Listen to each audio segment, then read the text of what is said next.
नमस्कार दोस्तों, साहित्य समाधान के मंच से मैं डॉक्टर रीता गौड़ आपका हार्दिक स्वागत करती हूं, अभिनंदन करती हूं। दोस्तों, पिछले सत्र में हमने कामायनी के श्रद्धा सर्ग पर बात की थी, उसकी विषय वस्तु को जाना था, उसके महत्वपूर्ण अंशों को अच्छी तरह से समझा था, उसके तथ्यों को जाना था और उस पर आधारित प्रश्नों की चर्चा की थी। आज के सत्र में हम करने वाले हैं कामायनी के एक अन्य सर्ग जो हमारे पाठ्यक्रम में नेट जेआरएफ के पाठ्यक्रम में प्रस्तावित है, इड़ा सर्ग। उससे संबंधित उसकी विषय वस्तु पर बात करेंगे, उससे संबंधित महत्वपूर्ण तथ्यों पर बात करेंगे और उस पर आधारित प्रश्नों की भी चर्चा करेंगे ताकि कामायनी के पर आपका पूरा अधिकार हो सके और हर तरह के प्रश्न का जवाब आप दे सकें। तो चलिए शुरू करते हैं आज का सत्र। सबसे पहले कामायनी का जो इड़ा सर्ग है उसके विषय में कुछ एक महत्वपूर्ण तथ्यों को जान लेते हैं दोस्तों, लेकिन उससे भी पहले आपके लिए जानना बहुत जरूरी है कि कामायनी के सर्गों का क्रम क्या है, क्योंकि इस पर आधारित प्रश्न भी परीक्षाओं में पूछे जाते हैं। तो कामायनी में दोस्तों 15 सर्ग हैं और 15 सर्गों का क्रम इस प्रकार है, इसे कंठस्थ कर लेंगे। पहला सर्ग है चिंता, दूसरा है आशा, तीसरा है श्रद्धा, चौथा है काम, पांचवा है वासना, छठा है लज्जा जिस पर हम बात कर चुके हैं, सातवां है कर्म, आठवां है ईर्ष्या, नवां है इड़ा जिस पर हम आज बात करने वाले हैं, 10वां है स्वप्न, 11वां संघर्ष, 12वां निर्वेद, 13वां दर्शन, 14वां रहस्य और 15वां है आनंद। तो दोस्तों, आपको 2-3 तरीके से इनका क्रम याद रखना है। पहली बात तो यह कि हमारे पाठ्यक्रम में जो श्रद्धा, लज्जा और इड़ा सर्ग हैं वो 3, 6 और 9 3-3 के अंतर से हैं, तो आपको याद रख लेना है। दूसरी बात, कामायनी का पहला सर्ग कौन सा है ये आपको पता होना चाहिए। श्रद्धा सर्ग पहला सर्ग है, चिंता सर्ग पहला सर्ग है और अंतिम सर्ग यानी 15वां सर्ग कौन सा है? आनंद सर्ग 15वां सर्ग है, आखिरी सर्ग है। इसको भी आपको ध्यान में रखना है। तो ये कुछ एक सर्गों के विषय में महत्वपूर्ण जानकारी है जिसे आप कंठस्थ कर लेंगे। अब बात आती है इड़ा सर्ग की, जिस पर चर्चा हम आज के सत्र में करने वाले हैं। तो पहला और महत्वपूर्ण तथ्य कि कामायनी इड़ा सर्ग कामायनी का 9वां सर्ग है। लज्जा सर्ग 6ठा सर्ग था, श्रद्धा सर्ग 3रा सर्ग था। तो 3, 6 और 9 के क्रम के जो सर्ग हैं वो हमारे पाठ्यक्रम में है। तो कामायनी का 9वां सर्ग है इड़ा सर्ग। ईर्ष्या सर्ग के बाद आता है, यानी क्रम में जैसे लज्जा सर्ग वासना सर्ग के बाद आता था, उसी तरह से ईर्ष्या सर्ग के बाद इड़ा आता है और इड़ा के बाद स्वप्न सर्ग आता है। इस सर्ग की कथा के केंद्र में इड़ा है, यानी जो इड़ा सर्ग है वो इड़ा नामक युवती उसके केंद्र में है। जैसे श्रद्धा सर्ग के केंद्र में श्रद्धा है, लज्जा सर्ग के केंद्र में लज्जा है, उसी तरह से इड़ा सर्ग के केंद्र में इड़ा है। और ये और आपको ध्यान में रखना है कि लेकिन इड़ा कामायनी की नायिका नहीं है, कामायनी की नायिका है श्रद्धा। इड़ा बुद्धि की प्रतीक है, ये एक और महत्वपूर्ण बिंदु। श्रद्धा विश्वासमयी रागात्मिका वृत्ति की प्रतीक है, जैसा कि आचार्य रामचंद्र शुक्ल ने कहा। तो इड़ा बुद्धि की प्रतीक है, ये आपको ध्यान में रखना है। आगे चलते हैं।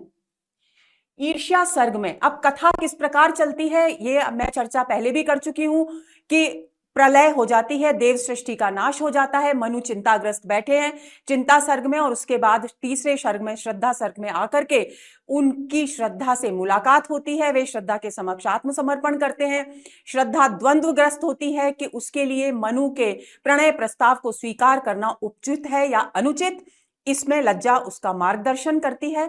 उसके बाद वे दोनों दाम्पत्य जीवन व्यतीत करने लगते हैं। इस बीच श्रद्धा गर्भवती होती है और मनु का जो रुझान है वो हिंसा की ओर बढ़ने लगता है, यानी हिंसा प्रेमी हो जाते हैं मनु, जो कि उनकी मूलभूत प्रवृत्ति है वो उनकी जागृत हो जाती है। और श्रद्धा को मनु का इस प्रकार हिंसा करना, निरीह पशु पक्षियों को मारना, उनका वध करना और उन्हें घर पर लेकर आना, ये बहुत अप्रिय जान पड़ता है।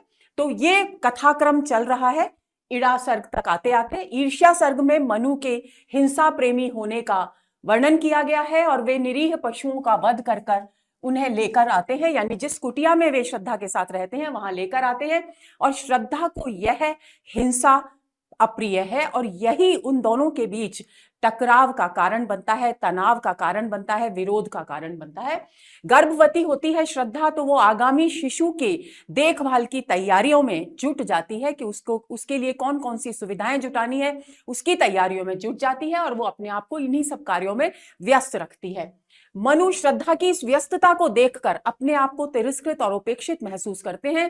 वे श्रद्धा के अंदर विकसित हो रही मातृत्व की भावना के महत्व को, उसके स्वरूप को नहीं जान पाते और वे सोचते हैं कि शिशु के आने से पूर्व ही श्रद्धा का ध्यान यदि मेरी ओर से हट गया है, यानी मुझे वो तिरस्कृत करने लगी है, उपेक्षित करने लगी है, तो शिशु के आने के बाद स्थिति और भी अधिक विकट हो जाएगी। तो मनु को श्रद्धा की व्यस्तता, अपने प्रति उपेक्षा और तिरस्कार प्रतीत होती है और पशुवध को लेकर एक दिन मतभेद हो जाता है दोनों के बीच और मनु उसे छोड़कर, यानी श्रद्धा को छोड़कर सुख और शांति की तलाश में चले जाते हैं। उन्हें लगता है कि श्रद्धा के साथ जीवन जीना अब उनके लिए असंभव हो गया है। ये कुटिया उनके लिए अब शांति का स्थल नहीं रही, आनंद का स्थल नहीं रही, बल्कि विरोध और वैमनस्य का केंद्र बन गई है, टकराव का केंद्र बन गई है। तो ऐसी स्थिति में वे सुख और शांति की तलाश में हिमालय की उस ऊंची पर्वत श्रेणी पर स्थित अपनी गुफा में श्रद्धा को अकेला, गर्भवती श्रद्धा को अकेला छोड़कर नीचे की ओर, हिमालय की तलहटी की ओर प्रस्थान करते हैं। ये वो प्रसंग है दोस्तों, इन पंक्तियों में बताया गया है किस प्रकार मनु श्रद्धा को त्याग कर आगे बढ़ते हैं। लो चला जब हिंसा को लेकर के विरोध दोनों में बढ़ जाता है, तब मनु कहते हैं श्रद्धा से, लो चला आज मैं छोड़ यहीं संचित संवेदन भार पुंज, मुझको कांटे ही मिले धन्य, हो सफल तुम्हें ही कुसुम कुंज। कह ज्वलनशील अंतर लेकर मनु चले गए था शून्य प्रांत, रुक जा सुन ले ओ निर्मोही, वह कहती रही अधीर अशांत। वैसे तो बहुत सरल है, लेकिन फिर भी हम इसको एक बार पढ़ लेते हैं, समझ लेते हैं। मनु कहते हैं श्रद्धा से कि मैं आज तुम्हें यहां छोड़कर जा रहा हूं, और तुम्हारे साथ साथ क्या छोड़कर जा रहा हूं, मेरी पिछले जीवन की, बीता हुआ जो जीवन है उसकी जो संचित संवेदनाओं का भार है, अनुभूतियों का भार है, जो कुछ मैंने यहां रह करके अनुभव किया, उन सब अनुभूतियों के भार का जो समूह पुंज, यानी समूह जो एकत्र हो गया है, उसे भी मैं अपने साथ लेकर नहीं जा रहा, बल्कि यहीं तुम्हारे पास छोड़कर जा रहा हूं। अगली पंक्ति में मनु कहते हैं, मुझको कांटे ही मिले, कि मुझे स्वीकार है यदि मुझे आगामी जीवन में कांटे मिले तो भी मैं अपने आप को धन्य समझूंगा। कांटे मिले धन्य, मैं अपने आप को धन्य समझूंगा। और मेरी ये कामना है, हो सफल तुम्हें ही कुसुम कुंज, और ये जो फूलों का कुंज है, ये तुम्हारी सुख शांति की कुटिया है, वो तुम्हें ही मुबारक हो। अर्थात मैं कामना करता हूं कि मुझे जीवन में भले ही संकट मिले, मैं अपने आप को कष्ट मिले, दुख मिले, मैं अपने आप को धन्य समझूंगा, लेकिन मेरी कामना है कि तुम्हें हमेशा जीवन में, कुसुम कुंज का सांकेतिक अर्थ है सुख और आनंद, तुम्हें जीवन में हमेशा सुख और आनंद ही मिले। कुसुम का मतलब हुआ पुष्प, और कुंज जब लताओं का समूह इकट्ठा होकर एक छोटा सा घेरा बना लेता है तो उसे कुंज कहते हैं। उसी की ओर संकेत किया जा रहा है। ऐसा कह करके मनु, तीसरी पंक्ति में कवि कहते हैं, कह ज्वलनशील अंतर लेकर, अंतर का अर्थ है हृदय, इस प्रकार ज्वलनशील यानी ईर्ष्या से, एक तो उनके हृदय को ज्वलनशील क्यों कहा गया है, एक तो विरोध की ज्वाला उनके अंदर भड़क रही थी। क्यों? क्योंकि वे हिंसा करने में आनंद की अनुभूति करते थे और श्रद्धा को उनकी यह हिंसा प्रियता अप्रिय थी। दूसरी बात, जब से श्रद्धा गर्भवती हुई थी, वो अपने पशु के आगमन की तैयारियों में जुटी हुई थी, तब से वे अपने आप को उपेक्षित महसूस कर रहे थे। तो अजन्मे शिशु से के प्रति एक ईर्ष्या का भाव भी उनके हृदय में विद्यमान था। इसलिए कवि ने यहाँ ईर्ष्या भाव के कारण और हिंसा के कारण उनके हृदय को ज्वलनशील हृदय बताया है। यानी हिंसा और ईर्ष्या से जलते हुए अपने हृदय को लेकर मनु वहां से चले गए, जहां पर मनु और श्रद्धा ने बड़े स्नेह से, बड़ी आत्मीयता से, बड़ी संवेदनशीलता के साथ अपनी एक कुटिया बनाई थी, अपना एक स्थान, निवास स्थान बनाया था। और उनके जाने के बाद था शून्य प्रांत, वो पूरा का पूरा जो परिवेश था, वो जो स्थान था, वो शून्य हो गया, यानी खाली हो गया। वहां सारा चारों ओर नीरवता और सूनापन व्याप्त हो गया। आगे की पंक्ति है, रुक जा सुन ले ओ निर्मोही। और जाते हुए मनु को रोकने के लिए श्रद्धा लगातार व्याकुल होकर कहती रही कि ओ निर्मोही, मेरी बात तो सुन ले, मुझे समझने का प्रयास तो कर, थोड़ा रुक तो ले, थोड़ा मेरी बात तो सुन ले। लेकिन वो निर्मोही यानी मनु के लिए कहा गया है। निर्मोही शब्द किसके लिए प्रयुक्त हुआ है? मनु के लिए, और ये उनके हृदय की निष्ठुरता की ओर संकेत करता है। तो वह कहती रही अधीर अश्रांत। अधीर का मतलब है व्याकुल। श्रद्धा व्याकुल होकर, अश्रांत यानी निरंतर। श्रांत शब्द होता है मूलतः, और श्रांत का अर्थ होता है थका हुआ। अश्रांत का अर्थ हुआ बिना थके यानी बिना रुके। सांकेतिक अर्थ हो गया बिना रुके यानी लगातार। तो लगातार वो व्याकुल होकर पीछे से आवाज देकर मनु को रोकने का प्रयत्न करती रही और कहती रही कि हे निर्मोही, हे निष्ठुर हृदय वाले मनु, थोड़ा रुक कर मेरी बात तो सुन लो। लेकिन मनु नहीं रुके, और यहीं से वो अलगाव शुरू हो गया और मनु की श्रद्धा को छोड़कर आगे की जो यात्रा है वो शुरू हो गई। अगले बिंदु पर आते हैं। जब मनु वहां से उस गुफा को, हिमालय पर्वत की गुफा को छोड़कर नीचे की ओर प्रस्थान कर रहे थे, तब उनके मन में अनेक प्रकार के संकल्प विकल्प चल रहे थे, यानी विचारों का संघर्ष चल रहा था। और वे हिमालय के उच्च शिखर पर स्थित अपनी गुफा में गर्भवती श्रद्धा को अकेला छोड़कर मार्ग के अनेक पर्वतों और नदियों को पार कर नीचे की ओर यानी हिमालय पर्वत से उतरकर मैदानी भाग की ओर चल पड़े थे। अगला बिंदु, वे उजड़े, अब चलते चलते वे बहुत सारे नदी नाले पर्वत पार करते गए। रास्ते की बहुत सारी रुकावटें थी, उन्हें भी उन्होंने पार किया, और अंततः वे कहां पहुंचे, ये बात ध्यान में रखेंगे। वे उजड़े हुए सारस्वत प्रदेश में पहुंचे। सारस्वत प्रदेश वो प्रदेश जो सरस्वती नदी के तट पर स्थित था, इसलिए उसका नाम सारस्वत प्रदेश था। और दूसरी बात, वो सारस्वत प्रदेश जो कभी देवभूमि के नाम से जाना जाता था, आज वो जब मनु वहां पहुंचे तो उन्होंने देखा कि वो नगर, वो प्रदेश पूरा का पूरा उजड़ चुका है। उन्हें सरस्वती नदी के तट पर इंद्र के द्वारा वृत्तासुर के वध का प्रसंग याद आया। जब उन्होंने सरस्वती नदी का तट देखा, उजड़ा हुआ सारस्वत प्रदेश देखा, तो उनके मन में पुरानी स्मृतियां ताजा हो गई और उन्हें याद आया कि यही वो सरस्वती नदी का तट है, यही वो महत्वपूर्ण प्रदेश है जहां पर इंद्र ने वृत्तासुर नाम के राक्षस का वध किया था। और वो पूरी की पूरी स्मृति उनकी ताजा हो गई। यहां इन पंक्तियों में उसी मनःस्थिति का मनु की कवि ने वर्णन किया है, इसे समझ लेते हैं। कवि कहते हैं, यों सोच रहे मनु पड़े श्रांत। अब मनु सारस्वत प्रदेश पहुंच चुके हैं। सारस्वत प्रदेश उजड़ा हुआ है। आप अपने मन में इस स्थिति को पूरी तरह से बिठा लीजिए। और सारस्वत प्रदेश के बाहरी क्षेत्र में, क्योंकि उजड़ चुका है सारस्वत प्रदेश, जल प्रलय हो चुकी है पूरे विश्व में, इस बात को आप भूलेंगे नहीं। तो वहां पर जो खंडहरनुमा इमारतें हैं, उनमें थक करके वो विश्राम करने के लिए रुकते हैं। और वो मनु पड़े श्रांत, श्रांत मतलब थका हुआ, थक कर वे वहां पड़े हुए हैं उन खंडहरों के बीच। और निरंतर, क्योंकि पहले से ही गुफा को छोड़ने के बाद से ही उनके मन में संकल्प और विकल्प चल रहे थे, तो अब भी वही संकल्प और विकल्प चल रहे हैं और वे सोच रहे हैं। अब सोच क्या रहे हैं? श्रद्धा का सुख साधन निवास जब छोड़ चले आए प्रशांत, पथ पथ में भटक अटकते वे आए इस उजड़ नगर प्रांत। और वे सोचते हैं कि श्रद्धा के साथ मिलकर हिमालय के उच्च पर्वत शिखर पर उन्होंने जो प्रेम की कुटिया बनाई थी, जो सुख से संपन्न, सुख सुविधाओं से संपन्न अपना निवास बनाया था, जब उस शांत स्थल को छोड़कर वे यहां आ गए, और कहां आ गए? पथ पथ में और अनेक मार्गों में भटकते हुए, अटकते यानी थोड़ा रुकते हुए, बाधाओं के कारण रुकावट महसूस करते हुए वे अंततः इस उजड़े हुए नगर प्रांत यानी सारस्वत प्रदेश में आ गए हैं। और वो देखते हैं कि सारस्वत प्रदेश में जो सरस्वती नदी है, वो पहले की तरह ही अपने पूरे पूरे वेग के साथ प्रवाहित हो रही है।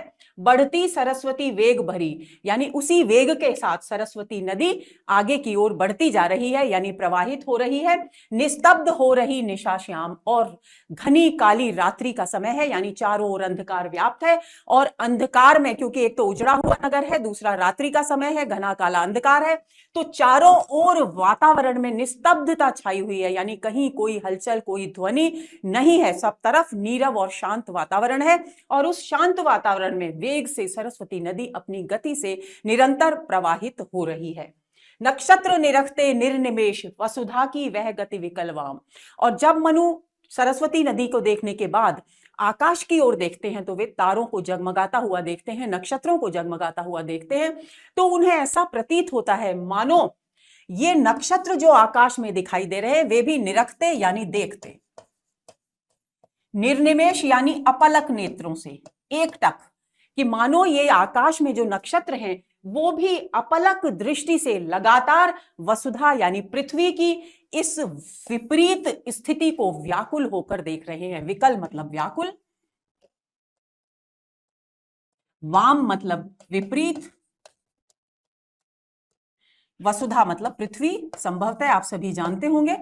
तो कौन सी विपरीत स्थिति है पृथ्वी की जिसको देख रहे हैं नक्षत्र? ऐसा मनु महसूस करते हैं वो जो उजड़ेपन की पृथ्वी की स्थिति है, उजड़ी हुई पृथ्वी की स्थिति है, जो जल प्रलय के कारण उजड़ चुका है पूरा का पूरी पृथ्वी के प्रदेश, जो भी पहले जनाकीर्ण रहा करते थे, जन समूह से युक्त रहा करते थे, हलचल भरे हुआ करते थे, उमंग और उल्लास से भरे हुए होते थे, वो पूरी की पूरी पृथ्वी अब विपरीत स्थिति में पड़ी है। तो मनु को ऐसा प्रतीत होता है मानो आकाश में चमकने वाले जो नक्षत्र हैं वो भी अपलक नेत्रों से इस उजड़ी हुई पृथ्वी की विपरीत दिशा को व्याकुल होकर के देख रहे हैं। तो देखिए, व्याकुलता का जो गुण है वो नक्षत्रों पर आरोपित किया गया है, और जबकि व्याकुल होने का जो गुण है वो किसका गुण है? मानव का गुण है, मानवीय गुण है। तो यहां पर मानवीकरण अलंकार हो गया। आगे चलते हैं। वृतग्नि का वह जनाकीर्ण उपकूल आज कितना सुना, क्योंकि हमने चर्चा की थी कि सरस्वती नदी के किनारे जब वे सारस्वत प्रदेश में आते हैं तो उन्हें कौन सा प्रसंग याद आता है? इंद्र के द्वारा वृत्तासुर नामक राक्षस के वध का प्रसंग याद आता है। तो वृतग्नि यानी वृत्तासुर का नाश करने वाले, वृत्तासुर को मारने वाले यानी इंद्र। इंद्र का वो क्षेत्र, वो पुराना क्षेत्र याद आ जाता है जो कैसा था? जनाकीर्ण। जनाकीर्ण यानी लोगों से भरा हुआ।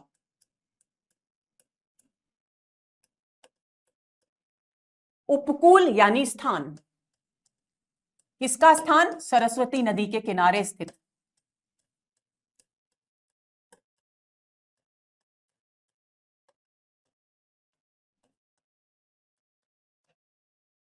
उप का मतलब होता है निकट और कूल का मतलब होता है किनारा, यानी सरस्वती नदी के किनारे स्थित ये प्रदेश, सारस्वत जो प्रदेश है, जब इंद्र यहां पर थे तब ये कितना जन समूह से, लोगों से भरा हुआ था, लेकिन आज ये कितना सूना है, क्योंकि जल प्रलय ने इस पूरे प्रदेश को नष्ट कर दिया है, उजाड़ दिया है। देवेश इंद्र की विजय कथा की स्मृति देती थी दुख धूना, और जैसे जैसे देवताओं के ईश यानी इंद्र की जो विजय की कहानी है, वृत्तासुर पर विजय प्राप्त करने की जो कहानी है, वो जैसे जैसे उनकी स्मृति में ताजा होती थी, उनका दुख इस उजड़े हुए सारस्वत प्रदेश को देखकर और भी दुगना होता जाता था, यानी बढ़ता जाता था। वह पावन सारस्वत प्रदेश दुस्वप्न देखता पड़ा क्लांत, और मनु को महसूस होता है, अनुभव होता है कि ये जो पवित्र सारस्वत प्रदेश था, किसी जमाने में इसे पवित्र भूमि के रूप में देखा जाता था, आज ऐसा लग रहा है उजड़े हुए सारस्वत प्रदेश को देखकर मानो ये प्रदेश भी क्लांत यानी थक कर अपने उजड़ेपन को, अपनी उजड़ी हुई स्थिति का दुस्वप्न यानी बुरा सपना देख रहा हो।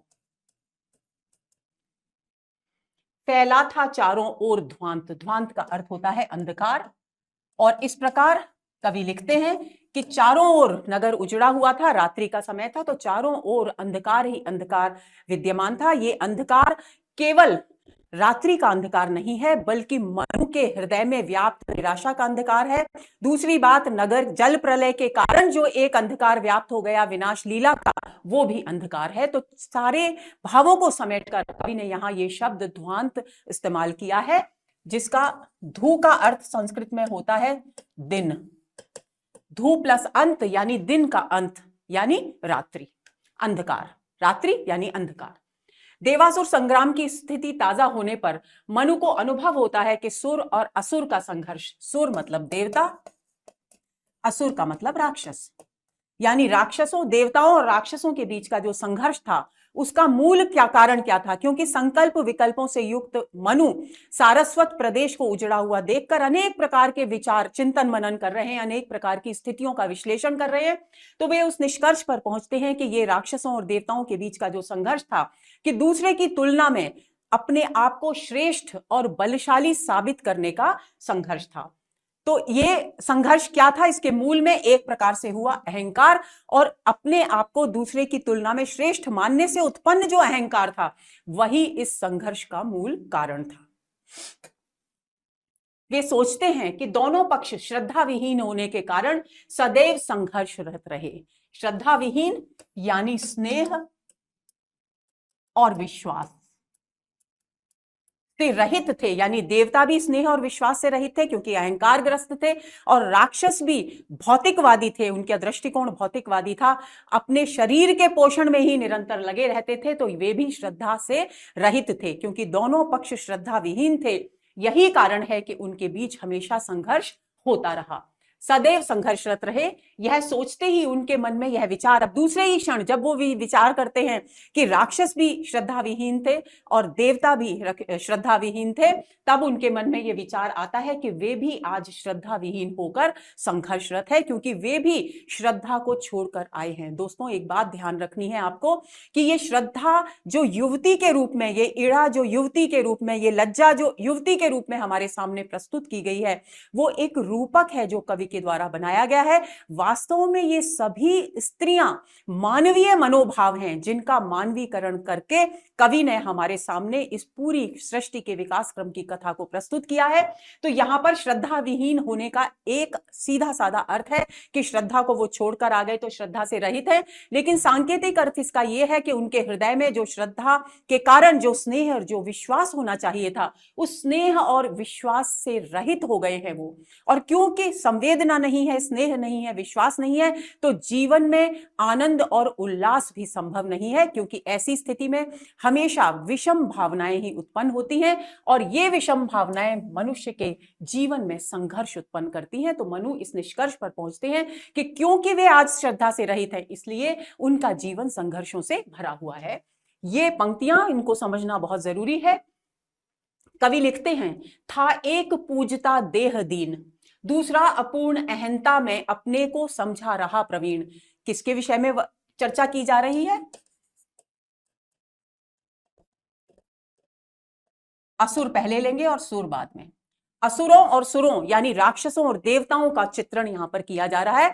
कवि लिखते हैं और मनु सोचते हैं, एक पूजता देह दीन के असुरों और देवताओं को, असुरों का जो प्रसंग चल रहा है संघर्ष का, उसी क्रम में कवि लिख रहे हैं कि एक तो असुरों और सुरों में से ऐसा था जो देह की पूजा करता था, यानी अपने देह के पोषण में, अपने शरीर के पोषण में, यानी अपनी भौतिक सांसारिक मनोकामनाओं को पूरा करने में ही लगा रहता था। यानी किसके विषय में पंक्ति है ये? राक्षसों के विषय में। राक्षस यानी असुर। दूसरा अपूर्ण अहंता में अपने को समझा रहा प्रवीण, और ये दूसरा कौन है? सुर यानी देवता। और जो दूसरा पक्ष था असुरों और सुरों में, जो दूसरा पक्ष था यानी सुरों का जो पक्ष था, वो अपने अधूरे अहंता यानी अहंकार में डूबा हुआ था, और इस अहंकार के कारण वो अपने आप को सभी कार्यों में प्रवीण यानी कुशल यानी सर्वश्रेष्ठ मानता था।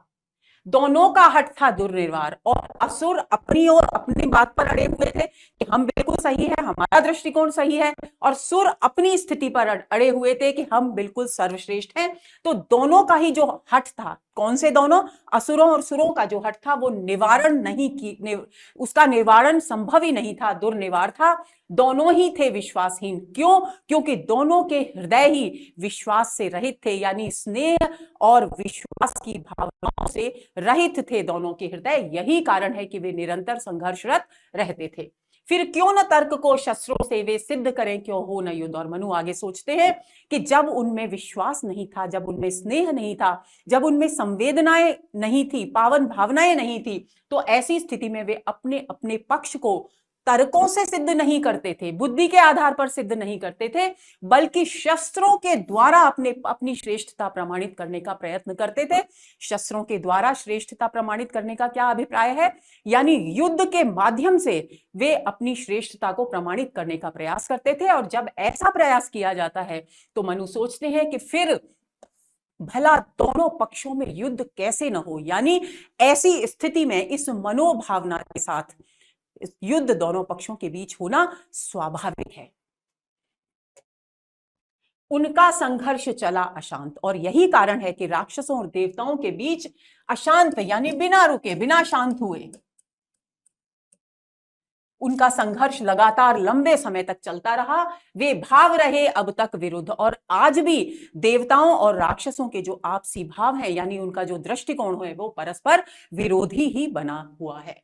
मुझमें ममत्व भय आत्ममोह स्वातंत्र्यमयी उच्छृंखलता। और फिर राक्षसों और देवताओं के व्यक्तित्व का विश्लेषण करते हुए मनु स्वयं पर आ जाते हैं, अपने विषय में सोचने लगते हैं, और वो सोचते हैं कि इसी प्रकार जैसे देवता थे उसी प्रकार मेरे मन में भी ममता बहुत थी।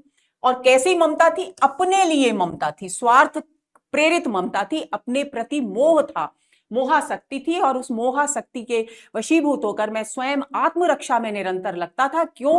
क्योंकि मुझे हमेशा अपने अस्तित्व के खोने का भय सताता रहता था।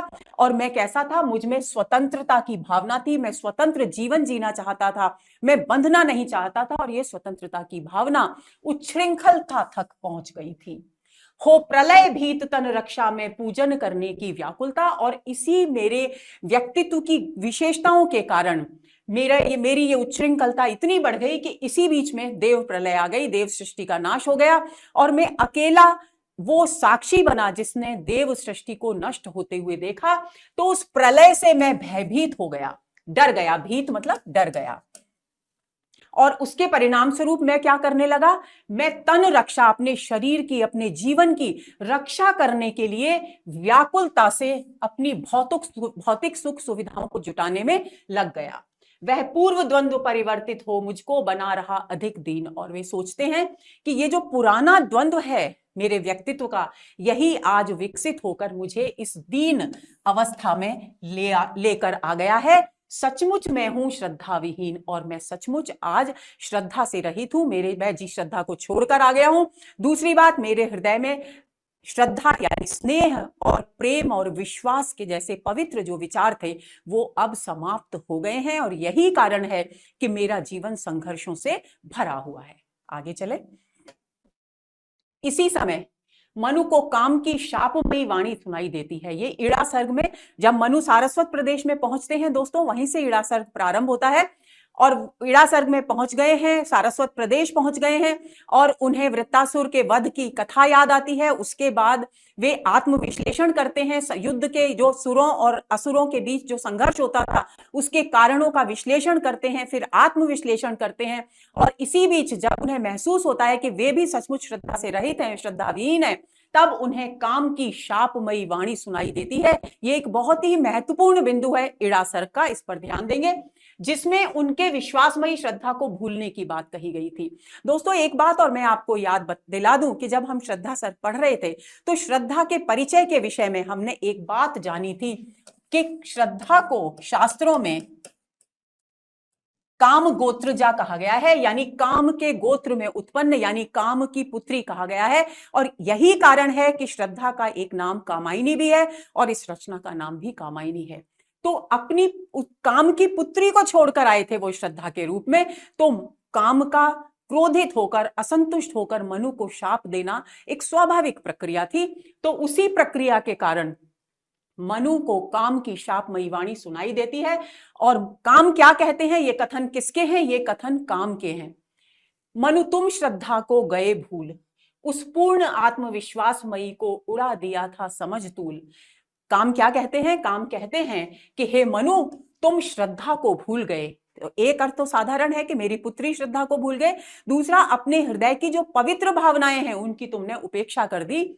उस पूर्ण आत्मविश्वासमयी को उड़ा दिया था समझ धूल, और तुमने उस आत्मविश्वास से भरी हुई जो विश्वास की, प्रेम की साकार प्रतिमा थी श्रद्धा मेरी पुत्री, उसे तुमने तूल यानी रुई के फोहे की तरह उड़ा दिया, रुई का फाहा। फाहे की तरह उड़ा दिया। जैसे फूंक मारकर हम रुई बहुत हल्की होती है उसे उड़ा देते हैं, उसी तरह से तुमने भी श्रद्धा को अपने जीवन से निकाल दिया, उसे उड़ा दिया। तुमने तो समझा असत विश्व जीवन धागे में झूल रहा झूल। और काम आगे कहता है कि तुमने तो इस विश्व को कैसा माना? असत। असत मतलब असत्य माना, असत्य यानी नाशवान। यहां इसका अर्थ नाशवान के अर्थ में लेंगे कि तुमने इस सारे संसार के जीवन को नश्वर माना, नाशवान माना, और तुमने माना कि ये जीवन के धागे से झूल रहा है पूरा का पूरा विश्व। और यही कारण है कि तुम क्या करने लगे? जो क्षण बीते सुख साधन में उनको ही वास्तविक मान लिया। इसलिए तुम्हारी दृष्टि पूरी तरह से आनंद प्राप्ति पर केंद्रित हो गई। तुमने सोचा कि ये जीवन तो एक दिन नष्ट हो ही जाने वाला है, क्योंकि ये पूरा का पूरा विश्व जीवन के बहुत पतले नाजुक से धागे पर अटका हुआ है, टिका हुआ है। तो ऐसी स्थिति में जितना सुख प्राप्त हो जाए, जितने सुख के क्षण प्राप्त हो जाए, उन्हें ही वास्तविक मानकर भरपूर जिंदगी जी लेनी चाहिए। उसी बात की ओर यहां संकेत किया जा रहा है कि जो क्षण बीते सुख साधन में, सुख प्राप्त करने में जो क्षण बीते, जो जीवन के क्षण बीते, उन्हें ही हे मनु तुमने वास्तविक मान लिया, यथार्थ मान लिया। वासना तृप्ति ही स्वर्ग बनी, यह उल्टी मति का व्यर्थ ज्ञान। और इस कारण उस भावना से प्रेरित होकर आनंद की ओर तुम इतने मुड़ गए कि अपने वासनाओं की पूर्ति करना ही तुम्हारे लिए आनंद का आधार बन गई। स्वर्ग बनी यानी सांकेतिक अर्थ हो गया आनंद प्राप्ति का आधार, यानी तुमने उसे ही स्वर्ग मान लिया। किसको? वासना की, अपनी जो वासनामयी इच्छाएं हैं उनको पूरा करना ही तुमने आनंद प्राप्ति का जरिया मान लिया। यह उल्टी मति का व्यर्थ ज्ञान। लेकिन तुम्हारा जो ये चिंतन था, तुम्हारा ये जो दृष्टिकोण था, ये वास्तव में तुम्हारी मति यानी बुद्धि, उल्टी बुद्धि का, व्यर्थ का ज्ञान था, जिसकी जीवन में कोई सार्थकता है ही नहीं। तुम भूल गए पुरुषत्व मोह में कुछ सत्ता है नारी की। आगे काम कहते हैं कि तुम अपने पुरुषोचित अहंकार में इतने डूब गए। पुरुषत्व मोह यानी पुरुषोचित अहंकार, कि तुम पुरुषोचित अहंकार में इतने ज्यादा डूब गए कि नारी का भी जीवन में कोई अस्तित्व है, सृष्टि में कोई अस्तित्व है, विश्व में कोई अस्मिता है, इस बात को तुम बिल्कुल भूल गए। यानी तुमने उसके अस्तित्व को कभी सकारात्मकता के साथ स्वीकार ही नहीं किया। समरसता है संबंध बनी अधिकार और अधिकारी की। और जबकि वास्तविकता क्या थी? वास्तविकता यह थी कि स्त्री और पुरुष दोनों के संबंधों का जो मूल आधार है वो है समरसता। समरसता का यहां पर अर्थ क्या है? कि बराबर के स्तर पर संबंध है। यदि अस्तित्व पुरुष का है तो अस्तित्व स्त्री का भी है, यदि अस्तित्व स्त्री का है तो अस्तित्व पुरुष का भी है। और बराबरी का आधार दोनों के संबंधों को निर्धारित करता है। इस बात को तुम अहंकार के वशीभूत हे मनु होकर के भूल गए। ये काम कह रहे हैं मनु से, और ये काम की शापवाणी है। जब गूंजी यह वाणी तीखी, कंपित करती अंबर अकूल, मन को जैसे शुभ चुभ गया शूल। आगे काम कहते हैं, कवि कहते हैं, काम की बात तो वहां खत्म हो चुकी है, इन्वर्टेड कॉमा लगे हुए हैं। तो जब ये वाणी, कैसी वाणी?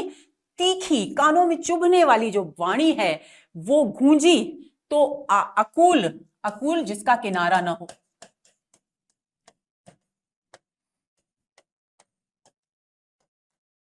जिसका किनारा न हो, यानी असीम आकाश, अंबर का अर्थ होता है आकाश, अनंत आकाश को कंपायमान करती हुई जब काम की ये तीखी वाणी गूंजी, तो मनु को ऐसा लगा जैसे उसके हृदय में शूल यानी कांटा चुभ गया हो। यानी उसे काम की इस वाणी ने आहत किया। मनु आहत हुए, पीड़ित हुए, और उन्हें ऐसा अनुभव हुआ मानो कांटा चुभ गया हो। जैसी पीड़ा पैर में कांटा चुभने पर होती है, वैसी ही पीड़ा मनु को काम की इस शापमयी वाणी को सुनकर के हुई। आगे चलें। काम मनु को उनके द्वारा स्थापित प्रजातंत्र के शापित बने रहने तथा प्रजा में उलझन, समस्याएं, अविश्वास, असंतोष, कुशंकाएं, विपन्नता, विरोध, दुख, असामंजस्य के भाव बने रहने की बात कहते हैं। न केवल मनु को शाप देते हैं, बल्कि मनु को साथ में यह भी कहते हैं कि आगे भविष्य में तुम जो भी अच्छा कार्य करने की कोशिश करोगे वो कार्य तुम्हारा कभी सफल नहीं होगा। जैसा कि मैं जानता हूं, काम कहते हैं मनु से कि तुम एक स्वस्थ प्रजातंत्र की स्थापना करना चाहते हो, लेकिन ये मेरी वाणी आज तुम ध्यान से सुन लो कि तुम जिस प्रजातंत्र की स्थापना करोगे वो प्रजातंत्र भी शापित होगा, शाप से युक्त होगा। और यही कारण है कि तुम्हारी प्रजा में क्या होगा, उलझन होगी, समस्याएं होगी, एक दूसरे के प्रति अविश्वास का भाव होगा, यानी क्योंकि तुम विश्वासहीन हो, श्रद्धा विहीन हो, तो तुम्हारी प्रजा भी श्रद्धा विहीन ही होगी। तो अविश्वास होगा, असंतोष होगा, कुशंकाएं होंगी, हमेशा वे आशंकित ही रहेंगे, विपन्नता होगी यानी निर्धनता होगी, साधन विहीनता होगी, परस्पर विरोध का भाव होगा, दुख होगा, तालमेल का अभाव होगा, और इस तरह के सारे दुर्भाव तुम्हारी प्रजा के बीच बने रहेंगे। ये इस बिंदु का वो पद्यांश है जिसके आधार पर इस कथन को कहा गया है। तो यहां पर कवि लिखते हैं, यह अभिनव मानव प्रजा सृष्टि, ये भी काम की ही वाणी है दोस्तों।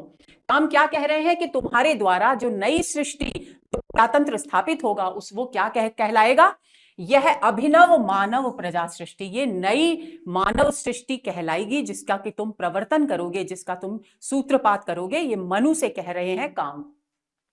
द्वैता में लगी निरंतर ही वर्णों की करती रहे वृष्टि, और ये हमेशा द्वैता यानी दो का भाव, दो का भाव का अर्थ क्या हुआ, आपसी मतभेद की स्थिति, विरोध का भाव में लगे तुम्हारी ये जो सृष्टि जिसका तुम निर्माण करोगे, जो नई सृष्टि मानव सृष्टि बनेगी, उसमें हमेशा दो का भाव यानी आपसी भेदभाव बना रहेगा, और निरंतर नए नए वर्ण समाज में उत्पन्न होते जाएंगे, यानी समाज की जो वर्ण व्यवस्था है वो भी और अधिक भेद से ग्रस्त हो जाएगी।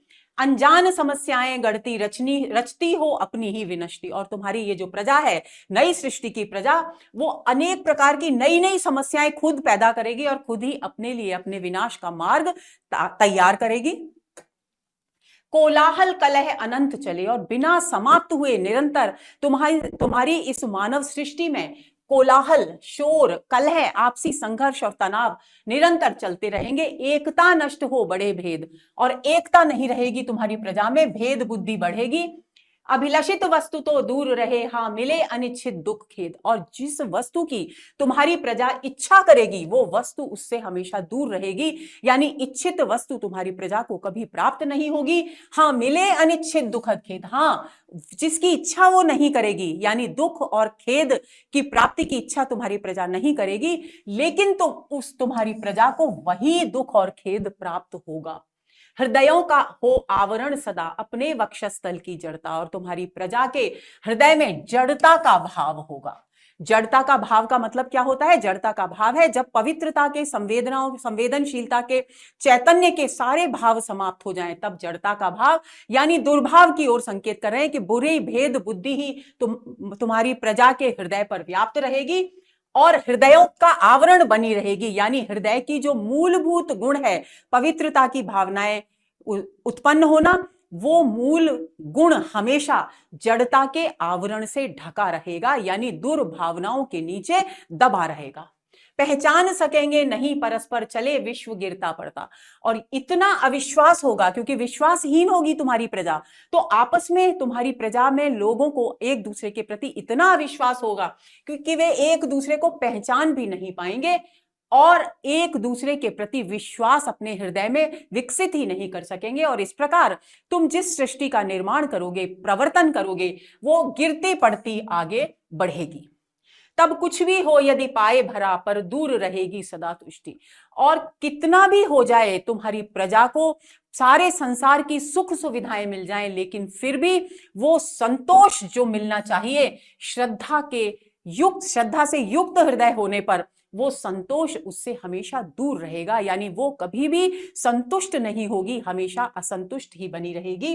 दुख देगी यह संकुचित दृष्टि, और तुम्हारी प्रजा की जो ये संकीर्ण दृष्टि है, स्वार्थ केंद्रित दृष्टि है, वो हमेशा तुम्हारे लिए कष्ट देने वाली साबित होगी, यानी दुखदाई साबित होगी। आगे चलें। आगे काम कहते हैं कि प्रेम से रहित होने के कारण तुम्हारी प्रजा के मस्तिष्क और हृदय के मध्य तालमेल नहीं हो पाएगा, वह हमेशा हार जीत के झूले में झूलती रहेगी। ये पंक्तियां देखिए, वह प्रेम न रह जाए पुनीत, जो हृदय की जो श्रद्धा का भाव है, विश्वास का जो भाव है पवित्र, वह अब तुम्हारी प्रजा के हृदय में रहेगा ही नहीं। अपने स्वार्थों से आवृत हो मंगल रहस्य सकुचे सभीत, और तुम्हारी जो प्रजा है वो अपने अपने स्वार्थ सिद्धि में हमेशा लगी रहेगी और किसी के साथ प्रेम का संबंध भी स्थापित करेगी, मंगल प्रेम का संबंध भी स्थापित करेगी या किसी का भला भी करेगी तो वो अपने स्वार्थ से प्रेरित होकर के ही करेगी। और यही कारण है कि उनके तुम्हारी प्रजा का जो हृदय है उसमें आशंका और भय निरंतर बने रहेंगे और संकुचित दृष्टि रहेगी, क्योंकि स्वार्थ और संकीर्णता होगी तो संकुचित दृष्टि रहेगी। सारी संस्कृति हो विरह भरी, विरह का अर्थ है यहां पर दुख। इस प्रकार पूरी जो सृष्टि है, मानव सृष्टि, उसमें दुख ही दुख विद्यमान होंगे। गाते ही बीते करुण गीत, और गीत भी अगर सुनाई देंगे तो वो करुणा भरे गीत ही होंगे, यानी दुख के गीत ही व्याप्त होंगे तुम्हारी सृष्टि में। आकांक्षा जलनिधि की सीमा हो, क्षितिज निराशा सदा रक्त, और आकांक्षाएं जो होंगी तुम्हारी प्रजा की वो जलनिधि, जिस प्रकार सागर अनंत होता है उसका विस्तार अनंत होता है, उसी तरह से तुम्हारे प्रजाजनों की आकांक्षाएं भी अनंत होगी। लेकिन उन आकांक्षाओं के पूरा न होने के कारण हमेशा वे निराशा में ही डूबे रहेगी। कौन? तुम्हारे द्वारा प्रवर्तित नई मानव सृष्टि। तुम राग विराग करो सबसे, अपने को कर शतशः विभक्त, और इस प्रकार तुम अपने आप को निरंतर सैकड़ों भागों में विभाजित करते जाओगे और किसी से प्रेम करोगे तो किसी के प्रति ईर्ष्या और द्वेष से युक्त होगे, क्योंकि प्रेम भी तुम स्वार्थवश करोगे। मस्तिष्क हृदय के हो विरुद्ध, बहुत ही महत्वपूर्ण पंक्तियां हैं दोस्तों। प्रश्न पूछा जा सकता है किस सर्ग की पंक्तियां हैं, तो इड़ा सर्ग की पंक्तियां हैं। मस्तिष्क हृदय के हो विरुद्ध, दोनों में हो सद्भाव नहीं, वह चलने को जब कहे कहीं, तब हृदय विकल चल जाए कहीं। कवि कहते हैं कि जब मस्तिष्क और हृदय में सामंजस्य नहीं हो, दोनों एक दूसरे के विरोधी हों, कि मस्तिष्क बुद्धि से हम सोच रहे हैं कि हमें यह करना है, लेकिन हृदय अंदर से कह रहा है कि नहीं, हमें तो इस मार्ग पर चलना है, ये कार्य संपन्न करना है, यानी दोनों में तालमेल नहीं है, सद्भाव नहीं है। तब क्या होगा? जब मस्तिष्क किसी एक दिशा में चलने की बात कहेगा तब हृदय व्याकुल होकर कहीं और किसी दिशा में ही मुड़ जाएगा। तो ऐसा मनुष्य जिसकी हृदय और बुद्धि में तालमेल नहीं होता, वो विकास के मार्ग पर एक निष्ठता से पूरे विश्वास के साथ बढ़ ही नहीं सकते। रोकर बीते सब वर्तमान क्षण, सुंदर सपना हो अतीत, और तुम्हारी जो प्रजा है उसके सारे के सारे वर्तमान के जो क्षण हैं वो रोकर ही व्यतीत होंगे, यानी दुख से भरे हुए ही व्यतीत होंगे। और तुम्हारी लिए और तुम्हारी प्रजा के लिए सुंदर सपना हमेशा के लिए अतीत हो जाएगा, बीत जाएगा, समाप्त हो जाएगा। कभी तुम्हारे सुंदर सपने और तुम्हारी प्रजा के सुंदर सपने साकार होंगे ही नहीं। पैंगों में झूले हार जीत, और तुम और तुम्हारी प्रजा हार जीत के झूले में ही झूलते रहोगे, अनिर्णय की स्थिति में ही निरंतर बने रहोगे। काम कहते हैं कि श्रद्धा को छलने के कारण, अर्थात श्रद्धा भाव से रहित होने के कारण तुम हमेशा वृद्धावस्था और मृत्यु के बीच व्याकुल बने रहोगे, यानी जीवन और मृत्यु के बीच झूलते रहोगे। तुम्हारी प्रजा कभी जीवन में श्रद्धा के महत्व को नहीं जान पाएगी। पंक्तियां देखिए, तुम जरा मरण में चिर अशांत, काम कह रहे हैं मनु से कि तुम हमेशा, चिर यानी हमेशा, हमेशा तुम जरा यानी वृद्धावस्था और मृत्यु के झूले में ही झूलते रहोगे, इसी में डूबे रहोगे। जिसको अब तक समझे थे सब जीवन में परिवर्तन अनंत के। अब तक, जब तक तुम देव सृष्टि में थे तब तक तुम जरा और मरण को क्या समझे थे? जीवन का परिवर्तन समझे थे। अनंत परिवर्तन है और परिवर्तन इस प्रकार होता है। तो ये जीवन के परिवर्तन की प्रक्रिया तुमने जरा और मरण के रूप में देखी थी, लेकिन अब क्या होगा? अमरत्व वही अब भूलेगा, तुम व्याकुल उसको कहो अंत। और इस प्रकार अब तुम क्योंकि मानव सृष्टि का प्रवर्तन करने वाले हो, तो अपने उस अमरत्व के भाव को, उस देवत्व के भाव को अब पूरी तरह से भूल जाओगे। और अब तुम्हारे अंदर कौन से विचार आएंगे? व्याकुलता के वशीभूत होकर तुम्हारे अंदर ये जीवन क्षण भंगुर है, ये संसार नाशवान है, इस तरह के विचार तुम्हारे हृदय में व्याकुलता का संचार करेंगे। दुखमय चिर चिंतन के प्रतीक, देखिए प्रश्न पूछा जा सकता है कि तुखमय चिरचिंतन के प्रतीक किसे कहकर संबोधित किया गया है, तो ये पंक्ति मनु को कही गई है काम के द्वारा। इस बात को ध्यान में रखेंगे। काम मनु को कहते हैं, अनंत कभी समाप्त न होने वाले दुख के प्रतीक के रूप में कहकर मनु को संबोधित करते हैं। श्रद्धा वंचक बनकर अधिक वंचक, धोखा देने वाला। यानी वो कहते हैं कि तुम व्याकुल होकर श्रद्धा को धोखा देने वाले बने हो। ये सारे के सारे विशेषण किसके लिए काम ने प्रयुक्त किए? मनु के लिए।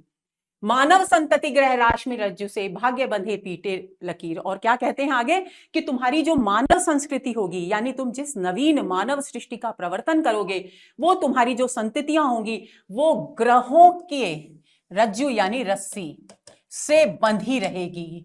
ग्रहों की रस्सी से बंधे होने का मतलब क्या है कि भाग्यवादी होगी, यानी भाग्य के भरोसे बैठी रहेगी, कर्म में उनका इतना ध्यान नहीं होगा, भाग्यवादी होगी। भाग्य बांध पीटे लकीर, और बंधी बंधाई लीक पर भाग्य के भरोसे चलती रहेगी। कल्याण भूमि यह लोक, यही श्रद्धा रहस्य जाने न प्रजा। और तुम्हारी प्रजा इस संसार को, इस विश्व को नश्वर क्षणभंगुर ही मानती रहेगी। तुम्हारी प्रजा कभी ये नहीं जान पाएगी कि वास्तव में कल्याण की भूमि, मंगल की जो भूमि है वो ये पृथ्वी लोक ही है। इस पृथ्वी लोक के परे कोई और लोक है ही नहीं। जो कुछ भी पाप है, पुण्य है, कल्याण है, जो कुछ भी है वो यहीं इसी पृथ्वी पर संभव है। ये श्रद्धा से भरा हुआ, ये विश्वास से भरा हुआ जो रहस्य है, उसे हे मनु तुम्हारी प्रजा कभी जान नहीं पाएगी। अतिचारी मिथ्या मान, इसे परलोक वंचना से भर जाओ। और तुम्हारी प्रजा क्या मानेगी? तुम्हारी प्रजा मानेगी कि इस लोक के, इस जीवन के पार जो परलोक है, उसकी वंचना में, उसके धोखे में भरी हुई इसको, इस जो सांसारिक भूमि है, जो संसार का लोक है, उसे मिथ्या मानती रहेगी। आशाओं में अपने निराश, निज बुद्धि विभव से रहे भ्रांत। और वो जो आशाएं रखेगी वे आशाएं उसकी कभी पूरी नहीं होंगी, इसलिए उसमें निराशा निरंतर विद्यमान रहेगी। और वो अपनी निराशा से उत्पन्न हुई जो अपनी बुद्धि है उसी में निरंतर भ्रांत यानी भटकी हुई रहेगी। यानी कभी सुख शांति और आनंद, वो वास्तविक सुख शांति और आनंद उसे कभी प्राप्त नहीं होगा। वह चलता रहे सदैव शांत, और उसके मन में ये भटकाव, उसके जीवन में ये संघर्ष, उसके जीवन में निरंतर चलता ही रहेगा। आगे चलते हैं। काम की शाप ध्वनि विलीन होते ही मनु का चित्त अशांत हो जाता है और उन्हें अपना भावी जीवन संकटमय और संघर्षपूर्ण प्रतीत होने लगता है। प्रभात, जब सवेरा होता है, दूसरे दिन, ये रात्रि का समय है, सवेरा होता है तो मनु को इड़ा के दर्शन होते हैं। इड़ा जो इस सर्ग के केंद्र में है, और इड़ा बुद्धि की प्रतीक है, तो बुद्धि, इड़ा के दर्शन होने का अर्थ है, सांकेतिक अर्थ क्या हुआ, अर्थात उनकी बुद्धि जागती है। मनु इड़ा से परिचय पूछते हैं और अपना परिचय देते हैं। इड़ा के और मनु के बीच में वार्तालाप की ये पंक्तियां देखिए। प्रतिभा प्रसन्न मुख सहज खोल, वह बोली मैं हूं इड़ा, कहो तुम कौन यहां पर रहे डोल। मनु, जब इड़ा के दर्शन होते हैं तो मनु पहले उसके सौंदर्य को देख करके हतप्रभ रह जाते हैं, और उसके बाद वे उसकी प्रतिभा से चमकते हुए उस मुख को देखकर उससे प्रश्न करते हैं कि तुम यहां पर कौन हो। तब वो अपना प्रतिभा से चमकता हुआ अपने तेजस्वी मुख को खोलकर बहुत सहजता से इड़ा कहती है। क्या कहती है? वह बोली मैं हूं इड़ा, कि मैं इड़ा हूं। अब लेकिन मेरा प्रश्न ये है कि तुम यहां पर कौन हो और क्यों घूम रहे हो। नासिका नुकीली के पतले पुट, फरक रहे कर स्मित अमूल। और जब मनु ने उसको देखा कि वह अपना परिचय प्रस्तुत कर रही है, तब उसकी जो नासिका थी वो बहुत नुकीली और पतली थी, और उसके जो दोनों नासा छिद्र थे, उसके पतले पुट यानी नासिका का जो अग्रभाग है, उसमें धीरे धीरे फड़कन हो रही थी, यानी स्पंदन हो रहा था, और उसके चेहरे पर अनमोल स्मित यानी मुस्कुराहट विद्यमान थी। तब उसका ये दृश्य देखकर, उसके वचन सुनकर के मनु प्रत्युत्तर में कहते हैं, मनु मेरा नाम सुनो बाले, के हे बालिका, मेरा नाम मनु है, मेरा परिचय ये है, मैं विश्व पथिक सह रहा क्लेश, मैं इस संसार में एक यात्री हूं और मैं बहुत लंबे समय से क्लेश यानी संघर्ष झेल रहा हूं। स्वागत पर देख रहे हो तुम यह उजड़ा सारस्वत प्रदेश। तब इड़ा अपने उस उजड़े हुए सारस्वत प्रदेश में मनु का स्वागत करती है और कहती है कि मैं तुम्हारा इस नगर में स्वागत करती हूं, लेकिन तुम ये भी तो देख रहे हो कि ये जो सारस्वत प्रदेश है ये अब देव प्रलय के कारण उजड़ चुका है।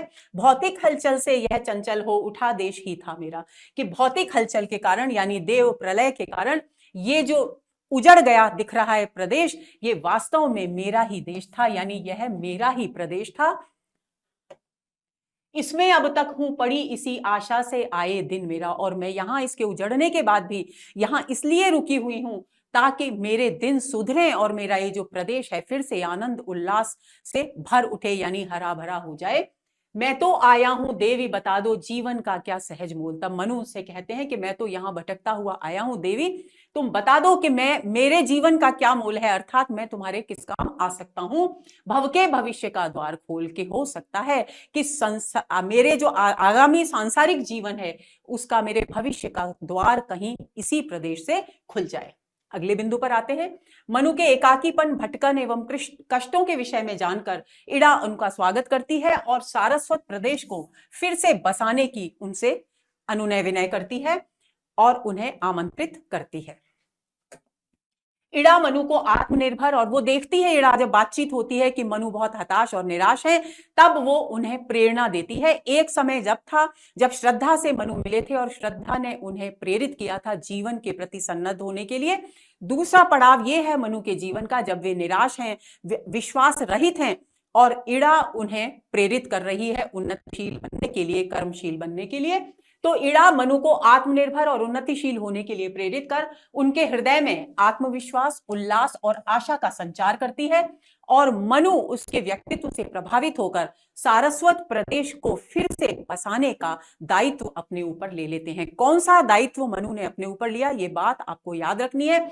उजड़े हुए सारस्वत प्रदेश को फिर से हरा भरा बनाने का, फिर से उसे बसाने का जो दायित्व है वो मनु ने लिया।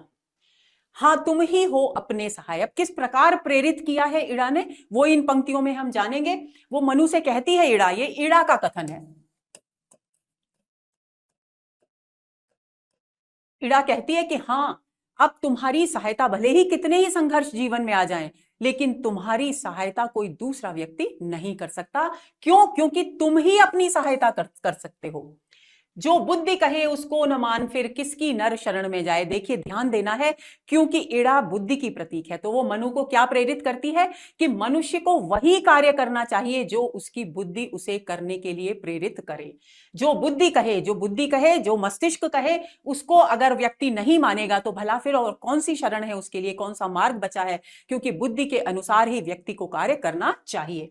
जितने विचार संस्कार रहे उनका न दूसरा है उपाय। और तुम्हारे मस्तिष्क में जितने भी विचार हैं, जितने भी चिंतन धाराएं हैं, जितने भी दृष्टिकोण हैं, उनके लिए जितने भी उलझने हैं, उन सबका उपाय बुद्धि के अलावा और कहीं मिल ही नहीं सकता। यानी एकमात्र प्रगति का जो मार्ग है, जो इड़ा ने सुझाया मनु को, वो है बुद्धि का मार्ग।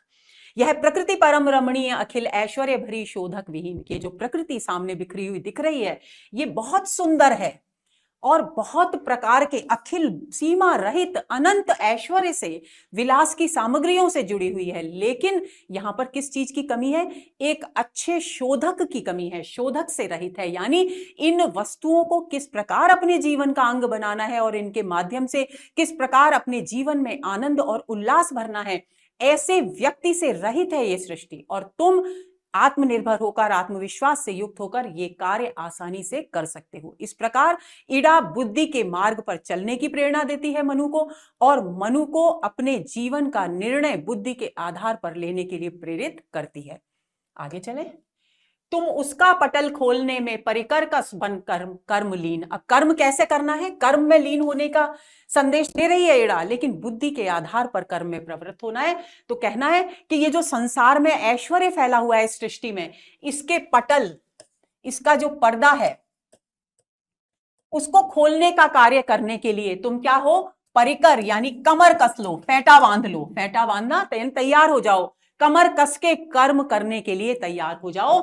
सबका नियमन शासन करते, बस बढ़ा चलो अपनी क्षमता, और तुम इस पूरी सृष्टि का नियंत्रण करो, इस पर शासन करो और निरंतर अपनी क्षमताओं को बुद्धि के आधार पर विकसित करो, ताकि ये पूरा का पूरा प्रदेश फिर से विकास के पथ पर आगे बढ़ने लगे। तुम ही इसके निर्णायक हो, और जो कुछ भी यहां इस प्रदेश में होगा उसका निर्णय लेने का दायित्व और अधिकार सिर्फ और सिर्फ तुम्हारा है। हो कहीं विषमता या समता, कि यहां पर तुम्हारी प्रजा में, इस सारस्वत प्रदेश में विषमता का भाव है या समता का भाव है, इसका निर्णय सिर्फ और सिर्फ तुम करोगे। तुम जड़ता को त्याग करो, और यहाँ इस उजड़े हुए सारस्वत प्रदेश में जो जड़ता व्याप्त हो गई है उससे तुम गतिशील बनाओ, उसमें गतिशीलता का, गत्यात्मकता का संचार करो, उसमें चेतना का संचार करो। विज्ञान सहज साधन उपाय और बुद्धि के आधार पर सभी साधनों को जीवन के आनंद प्रदान करने वाले माध्यमों के रूप में विकसित करो। यश अखिल लोक में रहे छाए, और जब तुम ऐसा करोगे तो इस संपूर्ण लोक में तुम्हारी कीर्ति व्याप्त हो जाएगी। ये किसने कहा? ये इड़ा ने मनु को कहा, उन्हें कर्मशील होने, उन्हें बुद्धि के आधार पर अपने जीवन के पथ पर आगे बढ़ने की प्रेरणा देते समय। आगे चले। इड़ा से प्रेरित मनु प्रत्युत्तर में कहते हैं, हे इड़े, तुमने अंधकारपूर्ण जीवन में उषा के समान उदित होकर मेरे सुप्त मनोभावों को जगा दिया है। कि यानी मेरा तो निराशा से भरा हुआ, संकटों से भरा हुआ जीवन था, अंधेरा छाया हुआ था, और तुमने क्योंकि मुझे प्रेरित किया है कर्मलीन होने के लिए, कर्म मार्ग पर आगे बढ़ने के लिए, बुद्धि के सहारे आगे बढ़ने के लिए, तो तुमने जिस प्रकार उषा काल होने पर रात्रि का अंधकार समाप्त हो जाता है, उसी तरह से हे इड़ा, तुम उषा के तरह मेरे जीवन में आई हो, और मेरा पूरा का पूरा जो अंधकार था जीवन का वो समाप्त हो गया है, और मेरी जो भावनाएं, मेरे जो मनोभाव सो गए थे संघर्षों से जूझते जूझते, अब वे फिर से जागृत हो गए हैं। अब मैं बुद्धि के अनुसार आगे बढ़ता हुआ आत्मनिर्भर होने का प्रयत्न करूंगा। ये पंक्तियां देखते हैं। जीवन निशीथ का अंधकार भग रहा क्षितिज के अंचल में, मुख आवृत कर तुमको निहार।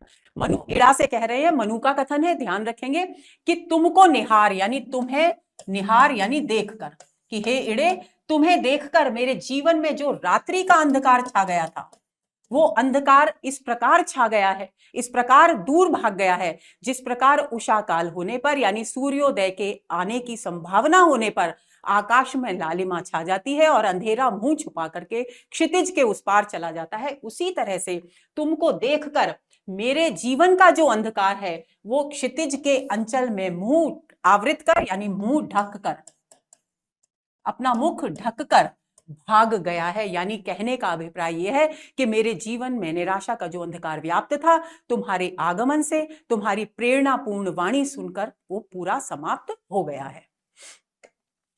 तुम इड़े उषासी आज यहाँ आई हो बन कितनी उदार के। हे इड़े, तुम यहाँ उषा काल की प्रकाश की तरह उदार बनकर मेरे जीवन में आई हो। कलरव कर जाग पड़े मेरे ये मनोभाव सोए विहंग। जिस प्रकार रात्रि होने पर विहंग यानी पक्षी सो जाते हैं और प्रातः काल उषा की आकाश में लालिमा छाते ही वे जाग जाते हैं और विभिन्न प्रकार की मधुर ध्वनियों में कलरव करने लगते हैं, उसी तरह से मेरे जीवन में तुम उषा बनकर आई हो इड़ा, और तुम्हारे आने पर पक्षियों के समान मेरे जितने भी सोए हुए मनोभाव थे वो फिर से जागकर कलरव करने लगे हैं, यानी मेरे हृदय में आनंद का संचार करने लगे हैं। हंसती प्रसन्नता चाव भरी बनकर किरणों की सी तरंग, अवलंब छोड़ औरों का जब बुद्धिवाद को अपनाए। और मनु कहते हैं कि मेरे अंदर अब प्रसन्नता और आनंद से भरी इच्छाएं जागने लगी हैं, मेरे मन में आनंद की किरणों की लहरें उठने लगी हैं, और मैं अब किसी और का सहारा नहीं ढूंढ रहा अपने विकास के लिए, बल्कि मैं बुद्धिवाद को अपनाकर आगे अपने जीवन पथ पर बढ़ूंगा। मैं बढ़ा सहज तो स्वयं बुद्धि को मानो आज यहाँ पाए, और मैं आगे बढ़ा तो मैं बुद्धि को अपने साथ लेकर के ही चलूंगा, यानी मेरी बुद्धि मुझे जो निर्देशित करेगी उसी के आगे, उसी के अनुसार मैं जीवन पथ पर आगे बढ़ूंगा।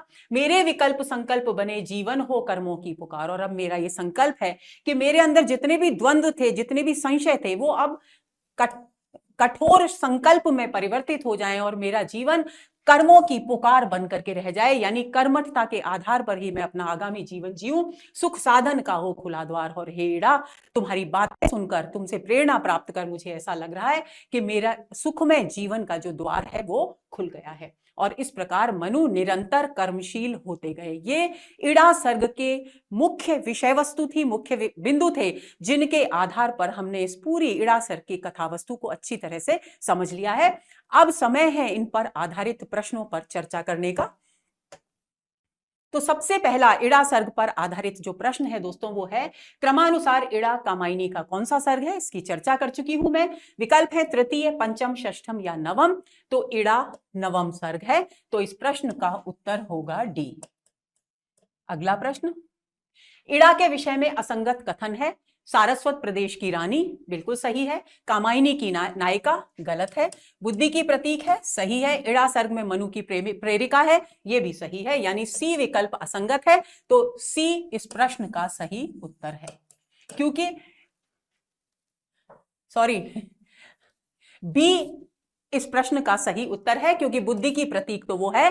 बी असंगत कथन है, कामायनी की नायिका है, श्रद्धा इड़ा नहीं है, तो बी इस प्रश्न का सही उत्तर है। मनु श्रद्धा को छोड़कर हिमालय की गुफा से नीचे उतरकर किस प्रदेश में पहुंचते हैं? अब तक तो आपको कंठस्थ हो गया होगा। विकल्प है तक्षशिला, ताम्रपर्णी, सारस्वत या भृगुकच्छ। तो सी विकल्प इस प्रश्न का सही उत्तर है, वे सारस्वत प्रदेश में पहुंचते हैं। तो इस प्रश्न का सही उत्तर होगा सी। अगला प्रश्न, इड़ा सर्ग की प्रथम पंक्ति है। ये दोस्तों जितने भी आपके पाठ्यक्रम में रचनाएं हैं, कविता से संबंधित काव्य की रचनाएं, उनकी प्रथम पंक्ति और अंतिम पंक्ति आपको कंठस्थ कर लेनी है। आपको इस तरह के प्रश्न परीक्षा में आपसे पूछा जा सकता है। तो पहला है किस गहन गुहा से अति अधीर, दूसरा है देखे मैंने वे शैल श्रृंग, तीसरा है इस दुखमय जीवन का प्रकाश, और चौथा है जीवन निशीथ के अंधकार। तो दोस्तों ए विकल्प इस प्रश्न का सही उत्तर है। किस गहन गुहा से अति अधीर, ये पहली पंक्ति है इड़ा सर्ग की, जहां से इड़ा सर्ग शुरू होता है। तो इस प्रश्न का सही उत्तर होगा ए। इड़ा सर्ग की अंतिम पंक्ति है, यश अखिल लोक में रहे छाए, किसने यह पट है दिया डाल, वसुधा विस्मृत थी सकल शोक, सुख साधन का हो खुला द्वार। तो दोस्तों डी विकल्प इस प्रश्न का सही उत्तर है। इड़ा सर्ग की अंतिम पंक्ति है सुख साधन का हो खुला द्वार। तो आंसर इस प्रश्न का होगा डी। अगला प्रश्न, प्राणी कटुता को बांट रहा जगती को करता अधिक दीन, निर्माण और प्रतिपद विनाश में दिखलाता अपनी क्षमता। पंक्तियों में किस ओर संकेत किया गया है? विकल्प है मनु के कष्टों की ओर, मनु के विषमता भरे जीवन के माध्यम से संसार में व्याप्त विषमता की ओर, सी उजड़े सारस्वत नगर की ओर, या इड़ा की निरंकुशता की ओर। तो दोस्तों बी विकल्प इस प्रश्न का सही उत्तर है। यहां चर्चा की गई है मनु के विषमता भरे जीवन के माध्यम से संसार में जो विषमताएं व्याप्त होने वाली हैं उनकी ओर संकेत किया गया है, कि उनके द्वारा जिस नई मानव सृष्टि का प्रवर्तन किया जाएगा उसका स्वरूप कैसा होगा, उसकी ओर संकेत यहां पर किया गया है। तो आंसर इस प्रश्न का होगा बी।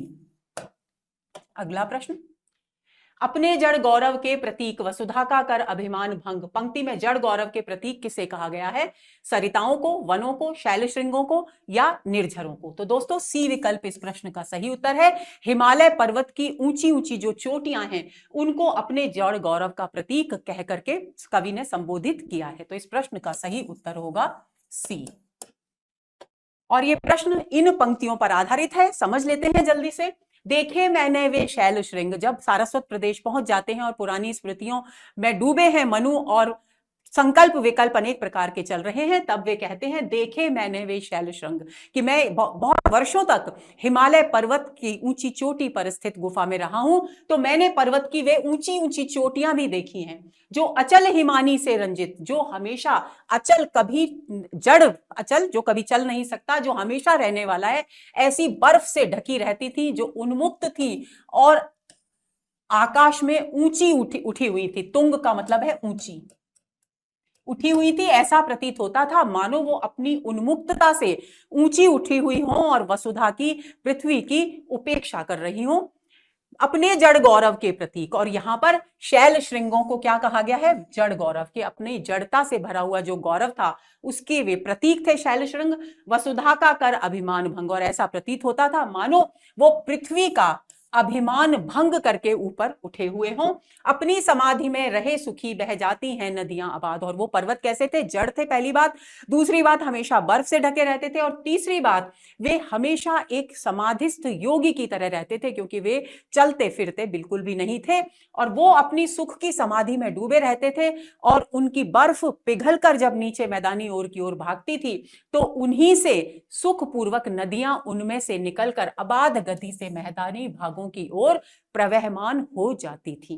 कुछ स्वेद बिंदु उसके लेकर यह स्तमित नयन गत शोक क्रोध, और ऐसा प्रतीत होता था मानो वे नदियां पिघली हुई बर्फ के जल से बह करके, जल को बहाकर नहीं ले जा रही हैं, बल्कि उन ऊंचे ऊंचे पर्वत शिखरों के पसीने के जो बिंदु हैं, श्वेत बिंदु, उनको लेकर आगे प्रसन्नता पूर्वक बढ़ती चली जा रही हैं। लेकिन ये हिमालय के ऊंचे ऊंचे पर्वत समाधिस्थ योगी की तरह शोक यानी दुख और क्रोध से रहित होकर हमेशा निरंतर ऊपर की ओर ही उठे रहते थे, यानी आकाशगामी ही होते थे।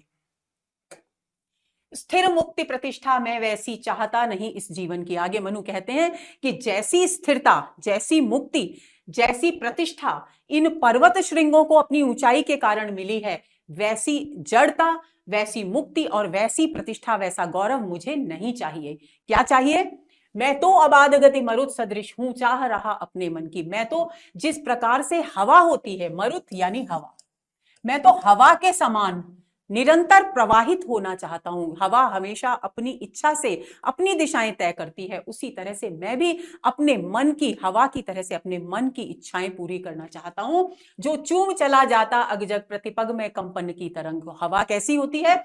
वो हमेशा एक स्थान से दूसरी स्थान की ओर, अग जग, जग का मतलब है चेतन और अग का मतलब है जड़, जड़ चेतन जगत की सभी वस्तुओं को स्पर्श करती हुई, निरंतर लहराती हुई, प्रवाहित होती हुई, कंपायमान होती हुई आगे बढ़ती चली जाती है, कभी रुकती नहीं। उसी तरह से मनु कहते हैं मैं भी अपने जीवन में कभी रुकना नहीं चाहता। मैं इन जड़ चेतन को स्पर्श करके आगे बढ़ जाना चाहता हूं।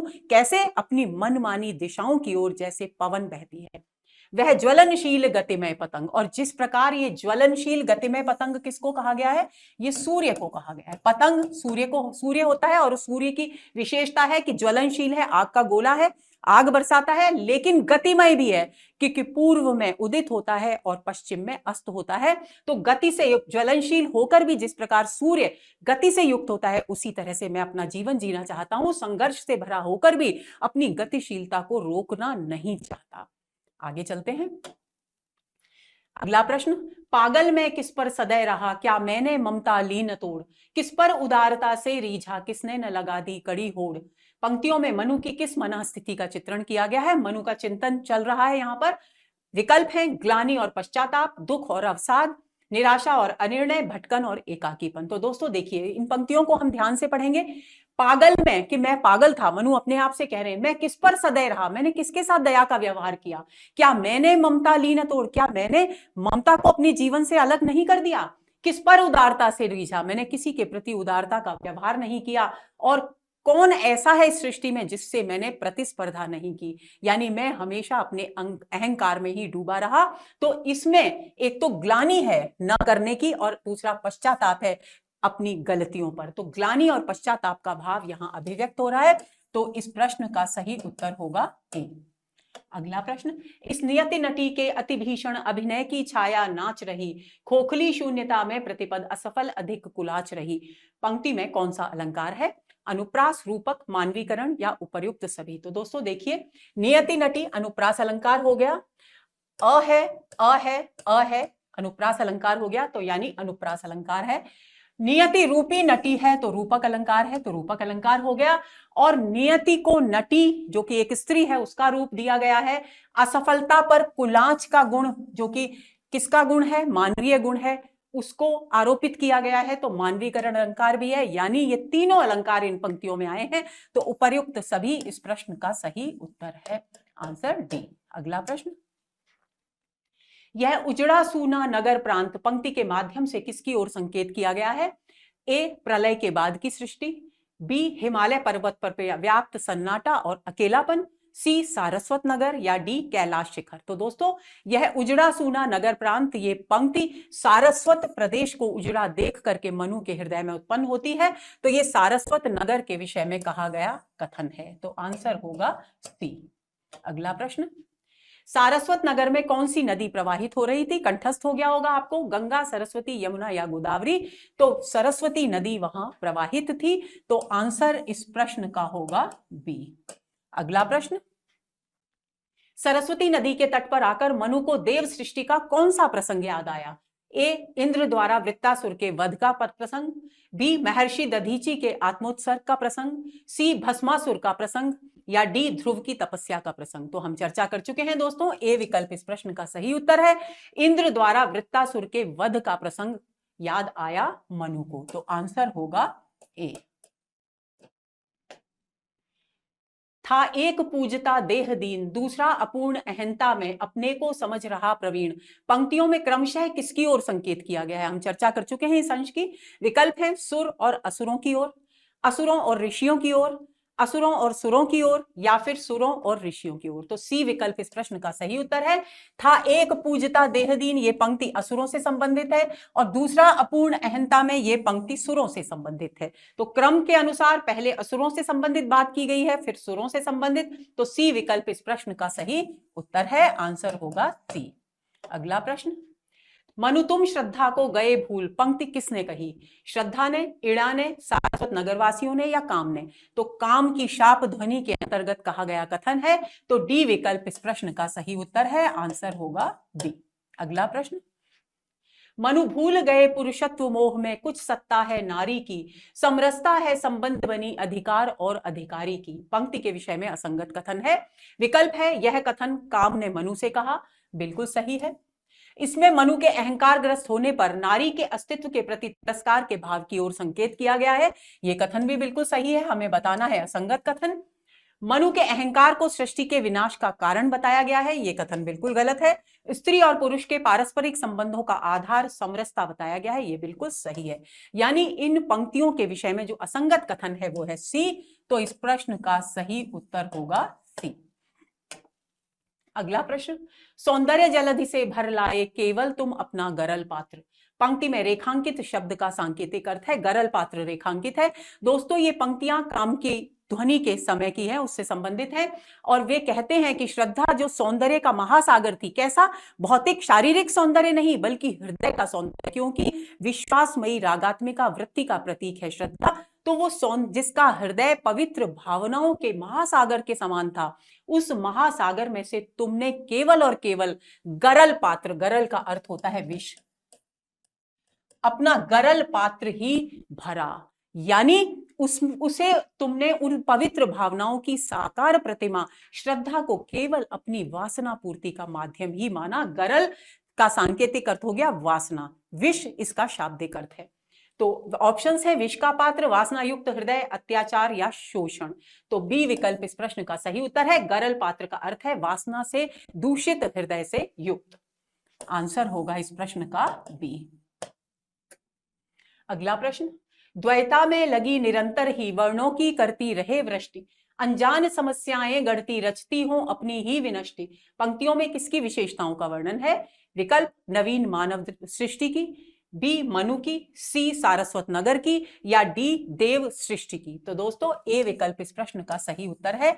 यहां जिन विशेषताओं की ओर संकेत किया गया है वो नवीन मानव सृष्टि की विशेषताएं हैं, जिनका जिक्र काम ने अपनी शापमय वाणी में किया है। तो आंसर होगा ए। अगले प्रश्न पर आते हैं, मस्तिष्क हृदय के हो विरुद्ध, दोनों में हो सद्भाव नहीं, वह चलने को जब कहे कहीं तब हृदय विकल चल जाए कहीं। इन पंक्तियों में व्यंजित भाव का संबंध है। विकल्प दिए गए हैं विचार और भाव का सामंजस्य, बी हृदय और बुद्धि में तालमेल का अभाव, सी भावों से प्रेरित जीवन, या बुद्धि और तर्क की प्रधानता। तो दोस्तों देखिए, इसको ध्यान से देखेंगे, हम इसे पढ़ चुके हैं। मस्तिष्क हृदय के हो विरुद्ध, यानी मस्तिष्क का मतलब हो गया बुद्धि, हृदय का मतलब हो गया भाव, एक दूसरे के विरुद्ध हो यानी तालमेल का अभाव। तो तालमेल का अभाव यानी हृदय और बुद्धि में तालमेल के अभाव की बात यहां कही गई है। तो बी विकल्प इस प्रश्न का सही उत्तर है। हो वर्तमान से वंचित तुम अपने भविष्य में रहो रुद्ध, पंक्ति किसका कथन है? श्रद्धा का, इड़ा का, मनु का, काम का। तो दोस्तों ये कथन काम का है, तो आंसर है डी। अगला प्रश्न, ये जो प्रश्न है पिछला वो इन पंक्तियों पर आधारित है। देखिए, जीवन सारा बन जाए युद्ध, काम कहता है कि हे मनु, मैं शाप देता हूं कि तुम्हारा जो जीवन है युद्ध बन जाए, यानी संघर्षों से हमेशा भरा रहे। उस रक्त अग्नि की वर्षा में बह जाएं सभी जो भाव शुद्ध, और तुम्हारे हृदय में जो भी शुद्ध पवित्र भाव हैं वे सब रक्त यानी हिंसा, अग्नि यानी संघर्ष कि इतनी बरसात हो कि उसमें तुम्हारे सभी पवित्र भाव बहकर चले जाएं। अपनी शंकाओं से व्याकुल तुम अपने ही होकर विरुद्ध, और तुम्हारा मन इतना आशंकित रहे, तरह तरह की आशंकाएं तुम्हारे मन में इतनी हो कि व्याकुलता के कारण तुम जो निर्णय लो वो तुम्हारा निर्णय तुम्हारे ही विपरीत साबित हो। अपने को आवृत किए रहो, दिखलाओ निज कृत्रिम स्वरूप, और तुम्हारा जो वास्तविक स्वरूप है उसे तुम हमेशा आवरण में, दूषित भावनाओं के आवरण में ढककर रखो, और हमेशा दूसरों के समक्ष अपने कृत्रिम यानी बाह्य बनावटी स्वरूप को ही प्रस्तुत करो। वसुधा के समतल पर उन्नत चलता फिरता हो दंभ स्तूप, और तुम इस पृथ्वी के समतल मैदान पर सिर उठाकर ऐसे चलो जैसे चलता फिरता कोई दंभ यानी अहंकार का स्तूप हो। स्तूप का मतलब ढेर, अहंकार के ढेर के समान तुम चलते फिरते इस पृथ्वी पर नजर आओ। श्रद्धा इस संस्कृति की रहस्य व्यापक विशुद्ध विश्वासमयी, और तुम कभी ये नहीं जान पाओगे कि इस पूरी जो संस्कृति यानी सृष्टि, ये जो सृष्टि है इसकी जो वास्तविक आधार है, मूलभूत चेतना है, वो है श्रद्धा, जो कि विस्तृत है, पवित्र है और विश्वास से युक्त है। सब कुछ देकर नवनिधि अपनी तुमसे ही तो वह चली गई। और फिर वापस काम अपनी पुत्री श्रद्धा के विषय में बात करते हैं और कहते हैं कि उसने अपनी सारे हृदय की जो 9 निधियां थी, यानी अपनी सारी हृदय की पवित्र भावनाएं तुम्हें समर्पित कर दी, लेकिन उसके बाद भी वह तुम्हारे द्वारा छली गई, यानी तुम्हारे द्वारा उसके प्रति उपेक्षापूर्ण, तिरस्कारपूर्ण व्यवहार किया गया। हो वर्तमान से वंचित तुम, इसलिए मैं तुम्हें शाप देता हूं, काम कहता है कि तुम अपने वर्तमान की सारी सुख सुविधाओं से वंचित रहो, अपने भविष्य में रहो रुद्र, और भविष्य में ही हमेशा भविष्य की योजनाएं बनाते रहो ताकि तुम्हारा वर्तमान उपेक्षित होकर रह जाए, सारा प्रपंच ही हो अशुद्ध। और इस प्रकार मैं तुम्हें हे मनु शाप देता हूं कि तुम्हारा पूरा का पूरा जो जीवन है वो एक माया जाल, अपवित्र भावनाओं का माया जाल बन करके रह जाए। अगला प्रश्न, इड़ा सर्ग में दुखमय चिरचिंतन के प्रतीक कहकर किसे संबोधित किया गया है? इड़ा को, मनु को, सारस्वत नगर को या हिमालय को? तो दोस्तों हम चर्चा कर चुके हैं, बी विकल्प इस प्रश्न का सही उत्तर है। मनु को कहा गया है दुखमय चिरचिंतन के प्रतीक, आंसर होगा बी। अगला प्रश्न, उस समय फलक पर नवल चित्र सी प्रकट हुई सुंदर बाला, वह नयन महोत्सव की प्रतीक अम्लान नलिन की नवमाला। पंक्तियां किससे संबंधित हैं? पहले इन पंक्तियों का अर्थ समझ लेते हैं कि उषा काल का समय है, भोर हो गई है, और उस उषा काल के समय एक सुंदर नए चित्र के समान एक सुंदर लड़की सामने आई, और उसको, उसके सौंदर्य को देखकर मानो ऐसा लगा मानो कि आंखों में उल्लास और उमंग का संचार हो गया हो। कौन सा उल्लास और उमंग? जिस प्रकार हम कोई उत्सव आयोजित करते हैं तो हमारे हृदय में उल्लास और उमंग की तरंगें उठती हैं, उसी तरह से नेत्रों को उसके सुंदर रूप को देखकर मानो उत्सव की अनुभूति हुई। और वो कैसी थी? अम्लान, अम्लान यानी निष्कलंक, उज्जवल, नलिन यानी कमल की नई माला के समान प्रतीत हो रही थी। ये पंक्तियां किससे संबंधित है? श्रद्धा से, चिंता से, लज्जा से या इड़ा से? तो दोस्तों डी विकल्प इस प्रश्न का सही उत्तर है। इड़ा से संबंधित ये पंक्तियां हैं, आंसर होगा डी। इन पंक्तियों पर आधारित है यह प्रश्न। प्राची में फैला मधुर राग, जब बहुत ही कष्टमय जीवन के बाद रात्रि के अंधकार में डूबे हैं मनु, निराशा चारों ओर व्याप्त है, और जब सुबह होने पर इड़ा से उनकी मुलाकात होती है, उस समय का यह वर्णन है। प्राची में, प्राची यानी पूर्व दिशा, पूर्व दिशा में मधुर राग यानी आकाश में लालिमा व्याप्त हो गई, और सांकेतिक अर्थ हो गया कि आशा और उल्लास का उदय हुआ। जिसके मंडल में एक कमल खिल उठा सुनहला भर प्रगार, सूर्योदय हो रहा है, तो कवि कल्पना करते हैं कि ऐसा लग रहा है कि पूर्व की दिशा का जो घेरा है, जो मंडल है, वहां पर एक सुनहरा कमल, सुनहरा कमल यानी सूर्य पराग को से भरकर, पराग कणों से भरकर यानी सुगंध से भरपूर होकर खिल गया है वहां पर, यानी सूर्योदय हो गया है। जिसके परिमल से व्याकुल हो श्यामल कलरव सब उठे जाग, और उसकी परिमल यानी सुगंध, उसकी सुगंध से पक्षी जो सोए हुए थे वो व्याकुल होकर जाग गए हैं और कलरव करने लगे हैं। आलोक रश्मि से बुने उषा अंचल में आंदोलन अमंद, और हल्की हल्की हवा बह रही है। तो ऐसा लग रहा है कि जो उषा नामक स्त्री है उसका जो आलोक यानी सूर्य का जो प्रकाश है उसकी किरणों से बना हुआ उसका आंचल जो है वो धीरे धीरे हवा के साथ लहरा रहा है। करता प्रभात का मधुर पवन सब और वितरने को मरंद, और वो प्रभात कालीन सुबह की जो हल्की हवा है वो मानो उस सूर्य रूपी जो कमल का फूल है उसकी खुशबू को चारों ओर वितरित कर रही है, विस्तृत कर रही है, फैला रही है। उस रम्य फलक पर और ऐसे वातावरण में, उस सुंदर पृष्ठभूमि में, सूर्योदय की सुंदर पृष्ठभूमि में नवल चित्र सी प्रकट हुई सुंदर बाला, एक नए चित्र के समान एक सुंदर युवती सामने आई। वह नयन महोत्सव की प्रतीक, जो आंखों को, जिसके सौंदर्य को, सुंदर रूप को देखकर आंखों को उत्सव की सी अनुभूति हुई, उल्लास का अनुभव हुआ। और वो कैसी थी? निष्कलंक पवित्र कमल के फूलों की माला के समान प्रतीत हो रही थी। सुषमा का मंडल सुस्मित सा बिखराता संस्कृति पर सुराग, और उसका जो सुंदर मुख था वो सौंदर्य का भंडार था, और उस पर हल्की हल्की मुस्कान व्याप्त थी।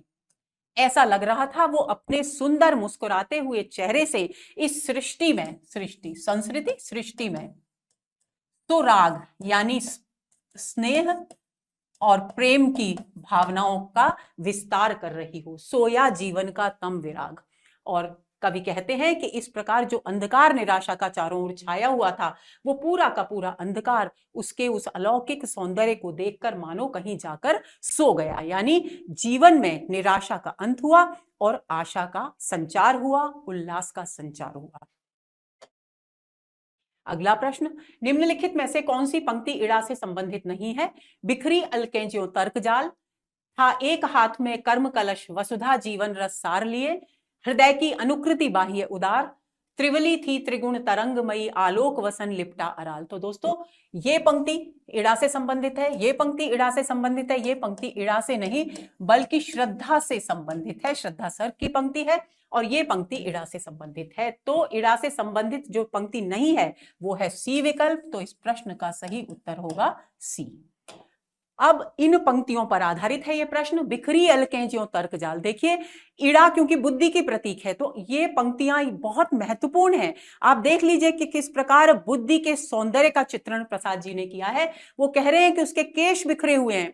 वो बिखरे हुए केश कैसे लग रहे हैं? मानो तर्कों का, क्योंकि तर्क, बुद्धि किस पर आधारित होती है? तर्कों पर आधारित होती है। तो तर्कों का केश नहीं है बल्कि तर्कों का एक समूह बिखरा हुआ है, ऐसे उसके केश लग रहे हैं। वह विश्व मुकुट सा उज्ज्वल तम शशिखंड सदृश था स्पष्ट भाल। और उसका जो मस्तक है, उसका जो ललाट है वो बहुत स्पष्ट है, एकदम साफ सुथरा उज्ज्वल है। और कैसा प्रतीत होता है? शशिखंड, चंद्रमा के टुकड़े के समान। चंद्रमा के टुकड़े का अर्थ क्या है? पूर्ण चंद्रमा नहीं है। जो चंद्रमा की कलाएं होती हैं तो उन चंद्रमाओं में जो पूर्णता का, पूर्णिमा का चांद है उसके जैसा नहीं है बल्कि शशि के, चंद्रमा के टुकड़े जैसा दिख रहा है, उज्जवल है। और ऐसा लग रहा है उसका मस्तक मानो विश्व के मुकुट के समान है, इतनी उज्जवलता उसमें है। दो पद्म पलाश चषक से द्रग देते अनुराग विराग ढालो। उसके नेत्र कैसे हैं? पद्म पलाश यानी कमल के पत्ते के समान। कि जिस प्रकार कोई मदिरा का पात्र, चषक मदिरा का पात्र, जो मदिरा का जो पात्र होता है वो मानो वो तरह तरह की मदिराओं को संचित करके रखता है, उसी तरह से कवि कल्पना करते हैं कि मानो उसके नेत्र नहीं है बल्कि कमल के पत्ते से बने हुए कोई मदिरा के पात्र हैं। लेकिन उन मदिरा के पात्र में मदिरा नहीं है बल्कि कौन से भाव है? एक नेत्र के पात्र में है अनुराग और दूसरे नेत्र के पात्र में है विराग, यानी स्नेह और वैराग्य की भावनाओं को ढाल रहे हैं। जो ऐसे उसके सुंदर कमल के पत्तों के समान चषक, कमल के पत्तों से बने हुए चषक यानी मदिरा पात्र के समान उसके नेत्र थे। गुंजरित मधुप से मुकुल सदृश वह आनंद जिसमें भरा गान। और उसका आनंद यानी मुख कैसा था? मुख ऐसा था, कैसा? खिले हुए, अधखिले कमल के समान उसका मुख था। जैसे अधखिले कमल पर उसके खिलने की संभावनाओं से प्रेरित होकर के भंवरे गुंजार करते हुए मंडराने लग जाते हैं, उसी तरह से उस अधखिले कमल के समान सुंदर मुख वाली उस युवती के मुख में भंवरों की गुंजार के समान मधुर वाणी, मधुर गीत भरे हुए थे। वक्षस्थल पर एकत्र धरे संस्कृति के सब विज्ञान ज्ञान, और क्योंकि बुद्धि की प्रतीक थी तो ऐसा लग रहा था मानो उसके वक्ष पर ज्ञान और विज्ञान सारा का सारा पूंजीभूत रूप में इकट्ठा हो रहा हो।